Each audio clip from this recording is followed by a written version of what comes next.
है आलिशान मॉल के संचालक श्री रितेश मोदी जी। सर, हम आपसे ये जानना चाहेंगे कि जो ऑड इवन डे जो है एक तरह से व्यापारियों के लिए, व्यापार के लिए काफ़ी मुसीबत साबित हो रहा है। ग्राहक और पर्टिकुलर जो व्यापारी है दोनों भी संभ्रम में है, और यहाँ तक कि टाइम लिमिट जो है वो भी काफ़ी 7 बजे तक की हुई है। तो आप किस चीज़ का फेस कर रहे हैं, आपका क्या एनालिसिस है उस बारे में बताइए। सबसे पहले हर चीज़ एक थोड़ा सा आपको शुरू से स्टार्ट करते हैं कि आज व्यापारी की जो स्थिति है वो कैसे हुई। मार्च में सभी व्यापारियों ने अपनी आगे के सीज़न की तैयारी कर ली थी। सभी की दुकानों में बहुत माल था, सब ने माल भर लिया था। होली के बाद से मार्केट उठ जाता है। सभी व्यापारियों के 3-4 महीने में जो धंधा आता है वो पूरे साल का 70% धंधा आता है, जिसमें वो लोगों का लेना देना, अपना कर्ज बाजारी, सब चीज़ें निपटा देता है और फिर वो 2 पैसे कमा के अपना आराम करता है। ये सिचुएशन ऐसी थी, किसी को भी मालूम नहीं था, मतलब पूरे वर्ल्ड में ही किसी को नहीं पता था। हिंदुस्तान में तो और ज़्यादा नहीं पता था कि कैसा क्या होने वाला है। फिर भी हमने सबने मिलके गवर्नमेंट को साथ दिया। हमने 3 महीने अपनी दुकानें बंद रखी, व्यापार पूरा बंद रखा, इस आशा में कि चलो हम मिलके सब लोग इस चीज़ से बाहर आ जाएंगे। लेकिन जब मार्केट खुला 5 जून से, जब हमको कहा कि मार्केट खोलते हैं, तो ऑड इवन सिस्टम खुला, 9 से 5 खुला। चलिए, हमने वो भी फॉलो किया, सब किया। लेकिन व्यापार ऑड इवन करने के बाद भी, 3 महीने बंद रखने के बाद भी, ये कोरोना ख़त्म नहीं हो रहा, ये बढ़ते जा रहा है। तो इससे एक बात तो पक्की हो गई कि किसी व्यापारी की वजह से कोरोना नहीं हो रहा, या किसी व्यापार से कोरोना नहीं हो रहा। क्योंकि ऑड इवन रखने के बाद, मार्केट बंद करने के बाद अगर ये फैल रहा है, इसका मतलब इसमें आम आदमी की भागीदारी ज़्यादा है, न कि व्यापारी की।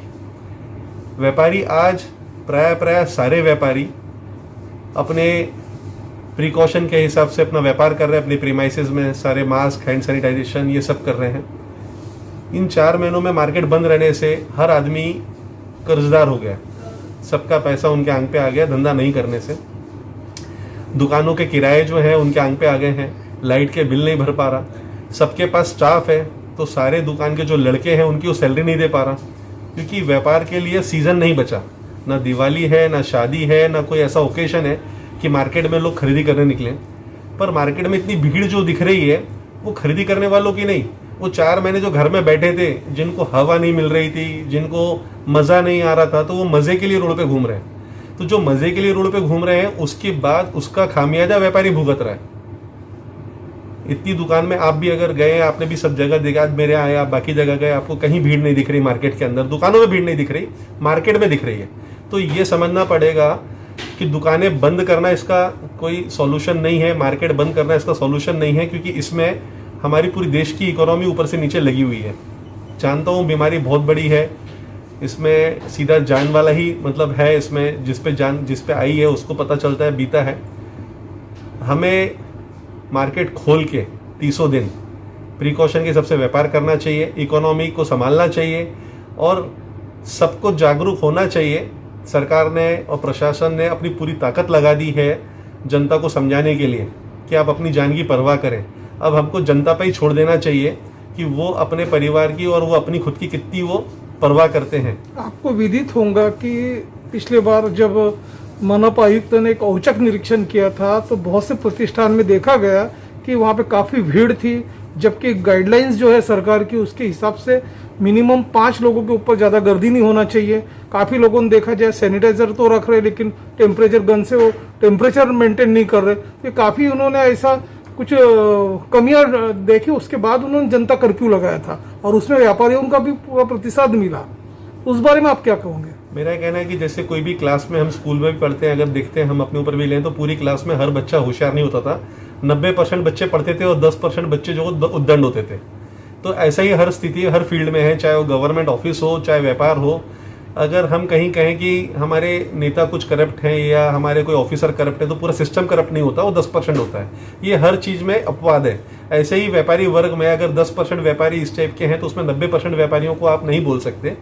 और रही बात भीड़ की, तो आज सबसे ज़्यादा भीड़ जो है इसेंशियल चीज़ों में है। अगर आपका पूरा फोकस भीड़ पे है, अगर आपका मोटिव है कि सिर्फ भीड़ कम होना, तो आप आज भी देखेंगे। मैं ये नहीं कहता कि मैं कोई किराना व्यापारी के खिलाफ हूँ या अनाज वालों के खिलाफ हूँ या मैं सब्जी भाजी वालों के खिलाफ हूँ, लेकिन आज भी अगर आप कभी भी इंस्पेक्शन करें तो किराना ओली में जितनी भीड़ रहती है, जितना अनाज मार्केट में भीड़ रहती है, जितनी कलमना में भीड़ रहती है, उसका 5% भी बर्डी, इतवारी, धर्मपेट में नहीं रहता।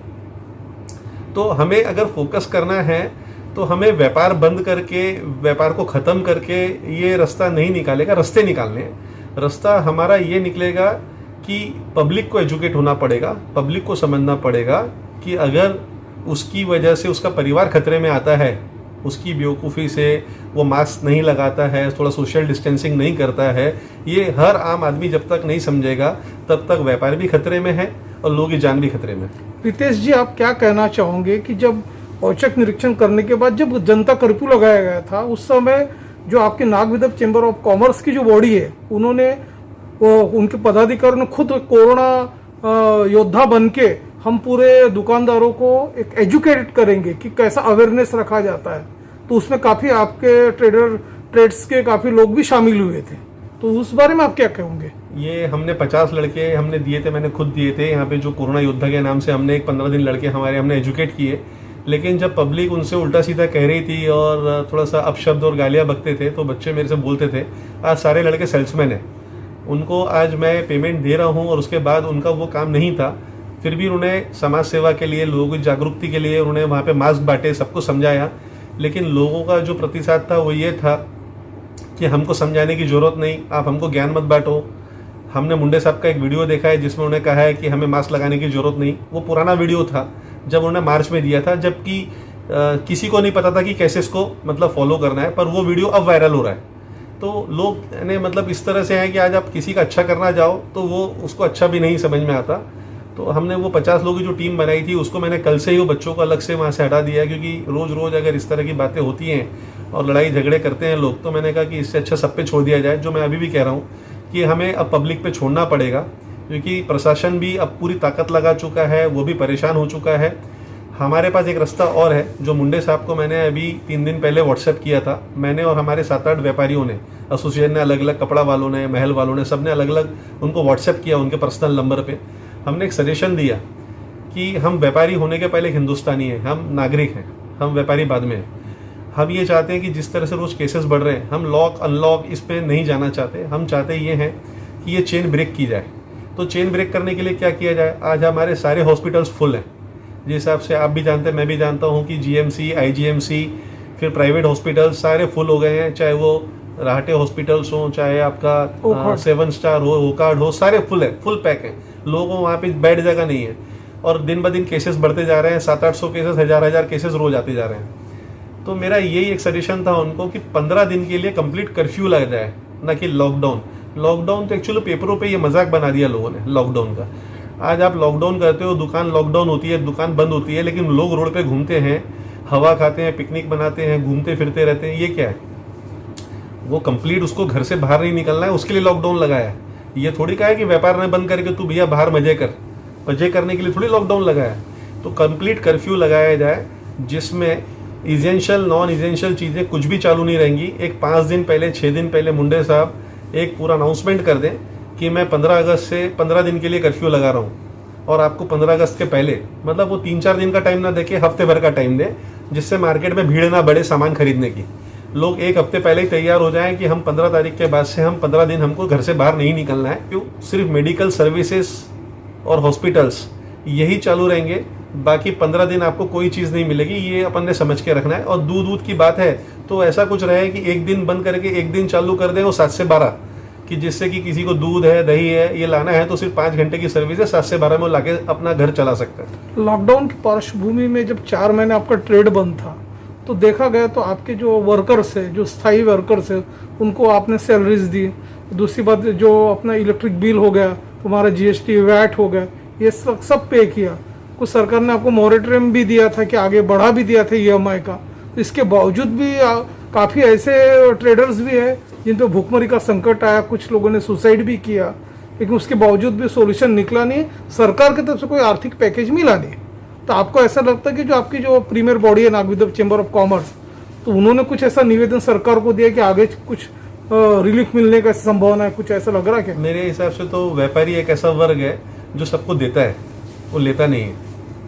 मतलब आज तक व्यापारी ने सरकार को दिया, लड़कों को दिया, या जहाँ जहाँ देना है वहाँ वहाँ दिया, सब दिया और व्यापार किया।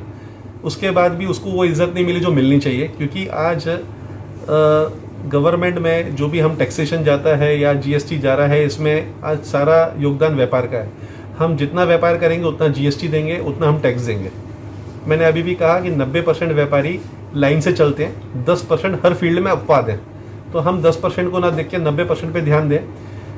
सरकार से हमें मेरे हिसाब से कुछ नहीं चाहिए, हम अपने आप को सक्षम बनाएं। सरकार हमको सिर्फ 30 दिन काम करने का अगर मौका दे दे, हमें सिर्फ काम करने का मौका मिले, तो हम देश को भी संभाल लेंगे, हम लड़कों को भी संभाल लेंगे, हम समाज को भी संभाल लेंगे, हम परिवार को भी संभाल लेंगे। हमें इससे बड़ा आर्थिक पैकेज कुछ नहीं चाहिए कि हमें हमारा काम करने दी जाए, क्योंकि ये भी हमारी ड्यूटी है। जैसा अगर आप अपने ऑफिस में जाते हैं, सरकारी आदमी एक ऑफिस में जाता है, एक पुलिस वाला काम कर रहा है, एक डॉक्टर का काम कर रहा है, ऐसी व्यापारी भी डॉक्टर और पुलिस वाला या एनएमसी वाले जो काम कर रहे हैं, हम भी वही काम कर रहे हैं, पर हम उससे बड़ा काम कर रहे हैं। हम देश को चला रहे हैं, हम देश की आर्थिक स्थिति में हम भागीदार हैं। तो हमें अनदेखा क्यों किया जा रहा है, मुझे समझ में नहीं आ रहा। कुछ ट्रेडर्स का कहना ये भी है कि जो ऑड इवन डे जो एक्चुअली व्यापारी उनके लिए है, वो हम पर लादा गया हुआ है, उसके पीछे की कहानी कुछ अलग ही है। देखा जाए तो एक तरफ अपने मनापा आयुक्त मुंडे साहब कुछ अलग स्टेटमेंट दे रहे, और शहर के महापौर कह रहे कि ऑड इवन डे समाप्त करके रेगुलर शुरू किया जाए, टाइमिंग बढ़ा दिया जाए, इस तरह का ऐसा कर रहे। तो जो विरोधाभास है दोनों अथॉरिटी के बीच में, तो उनका खामियाजा व्यापारियों उनको भुगतना पड़ रहा। देखिए, दोनों गलत नहीं है। मेरे हिसाब से मुंडे साहब जो है लोगों की जान की परवाह कर रहे हैं, और संदीप जोशी जी हैं या जो बाकी लोग हैं जो जनप्रतिनिधि हैं, वो व्यापार की परवाह कर रहे हैं। तो देखिए, दोनों गलत नहीं है। एक पक्ष जो है वो पब्लिक की जान और पब्लिक को बचाने में लगा हुआ है, और दूसरा पक्ष उस व्यापार को संभालने में लगा है, जिसकी वजह से जो सुसाइड केसेस होने वाले हैं, लोग मतलब डिप्रेशन में जाने वाले हैं, बीपी और ये बाकी चीज़ें हो जाएंगी, लोगों को जो बीमारियां बढ़ने वाली हैं। क्योंकि आज कितना भी करो, आज व्यापारी आदमी जब तक उनके साथ जितने लोग जुड़े हैं उनका वो पैसा नहीं देता है। देखिए, आज व्यापार तो हो ही नहीं रहा। व्यापार की कंडीशन ये होती है, व्यापार का मतलब होता है कि आप मतलब धंधा करें, प्रॉफिट कमाए, उसको कहते हैं व्यापार। मुनाफा कमाने को व्यापार कहते हैं। आज तो हम सर्वाइव ही कर रहे हैं, तो हम व्यापार नहीं कर रहे हैं, हम व्यापार से नीचे वाली सीढ़ी पे खड़े हैं। व्यापार वाली सीढ़ी तो अभी आने की है। तो मेरा अभी यही कहना है कि 3 महीने बाद या 2 महीने बाद ये कर्फ्यू लगाएंगे, क्योंकि जब केसेस बढ़ेंगे तो उनके पास कर्फ्यू लगाने के अलावा कोई रास्ता नहीं है। क्योंकि हमारे पास इंजेक्शंस, ये दवाइयाँ कुछ है नहीं, हमारे पास सिर्फ प्रिकॉशंस के लिए mask, hand sanitization, social distancing और कर्फ्यू, इसके अलावा कोई रास्ता नहीं है। तो मेरा यही कहना है कि जो चीज़ कल करने वाले हो उसको आज करो, उसको ज़्यादा बिगड़ने मत दो। आप ऑड इवन ख़त्म कर दो, 15 दिन पूरा शहर आपके साथ है, सारे व्यापारी आपको साथ देंगे, ये मैं आपको विश्वास दिलाता हूँ। एनवीसीसी के अध्यक्ष अश्विन मिहाड़िया से भी मेरी बात हुई, वो भी कहते हैं कि अगर इस चेन को ब्रेक करना चाहें और व्यापारी को अगर वो, जैसे अभी आपने जनता कर्फ्यू किया था शनिवार इतवार को, हमने सबने प्रतिसाद दिया और 100% सक्सेसफुल रहा, वैसे ही हम 15 दिन के कर्फ्यू के लिए समर्थन करते हैं। हम मुंडे साहब से यही कहते हैं कि जोशी जी से कि आप 15 दिन अभी का कर्फ्यू लगा के ये टाइम में आप संभाल लो, ना कि जब दिवाली आ रही है और हमारा नवरात्रि आ रहा है और उस समय आप कर्फ्यू लगाओगे तो वो स्थिति बहुत भयानक होगी। उस समय शायद व्यापार सबका खत्म हो जाए, सुसाइड चालू हो जाए और चीज़ें हो जाएं। आज हम संभाल सकते हैं कर्फ्यू को, लेकिन आगे हम कर्फ्यू नहीं संभाल सकते और नो ऑड इवन संभाल सकते। ट्रेडर्स कर्ज के जाल में फंसता जा रहा है, कैश लिक्विडिटी मार्केट में नहीं है, इकोनॉमी ध्वस्त होते जा रही है। ऐसे में जो नागपुर के अपने हेवीवेट मंत्री जो है नितिन गडकरी साहब, एसएमई मंत्री है, उन्होंने एक आह्वान किया था ट्रेडर से कि हमारे इसमें रजिस्ट्रेशन करवाए तो हम आगे चल के उनको रिलीफ देंगे। तो उस बारे में आपने कुछ संज्ञान लिया है क्या उस चीज़ का? देखिए, अभी तो जहाँ तक ऐसा है कि मेरे पूरे ग्रुप में या हमारे पूरे व्यापार में अभी तक तो किसी को कर्जा मिला नहीं है, क्योंकि कर्जा जो है वो इतना कठिन प्रोसेस है इनका कि आपके कोई ना कोई डॉक्यूमेंट कम हो ही जाते हैं। फिर डॉक्यूमेंट कम हो जाते हैं, डॉक्यूमेंट पूरे होते हैं तो फिर कहीं ना कहीं आपका टर्नओवर कम हो जाता है। टर्नओवर कम हुआ तो कहीं आपकी इनकम टैक्स फाइल कमज़ोर हो जाती है।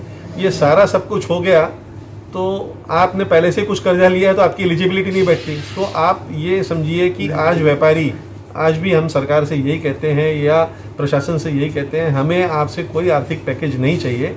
आप सिर्फ 30 दिन मार्केट खोल दीजिए, ये मार्केट का पैसा गवर्नमेंट को टैक्सेस के रूप में वो आना चालू हो जाएगा। जो जीएसटी है, बाकी टैक्सेस हैं या लड़कों की सैलरी है, हम 3 महीने कम से कम सर्वाइव करके गाड़ी पटरी पे ला लेंगे और 3 महीने में हम सब वापस इस बिज़नेस को वैसे ही लाएंगे जैसे अभी तक हम मार्च के पहले चल रहे थे।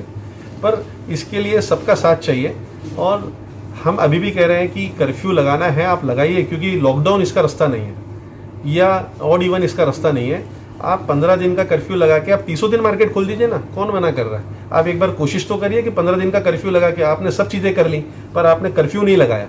एक रास्ता बचा ना, आपने हर दवाई खिला दी, ये दवाई और बाकी है, ये दवाई और दे दीजिए। उसके बाद देखिए कि आपका लॉकडाउन ज़्यादा कारगर था, कर्फ्यू ज़्यादा कारगर था कि ऑड इवन ज़्यादा कारगर, फिर उसके बाद डिसाइड करिए कि क्या करना है क्या नहीं करना।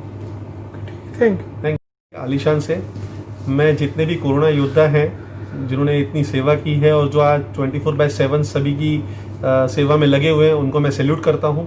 और मैं ये आम आदमियों से और जनता से और मेरे कस्टमरों से ये कहना चाहता हूं कि आप अपने परिवार से प्यार अगर करते हैं तो आप अपनी जान की परवाह करिए, क्योंकि अगर आप सुरक्षित रहे तो आपका परिवार सुरक्षित रहेगा।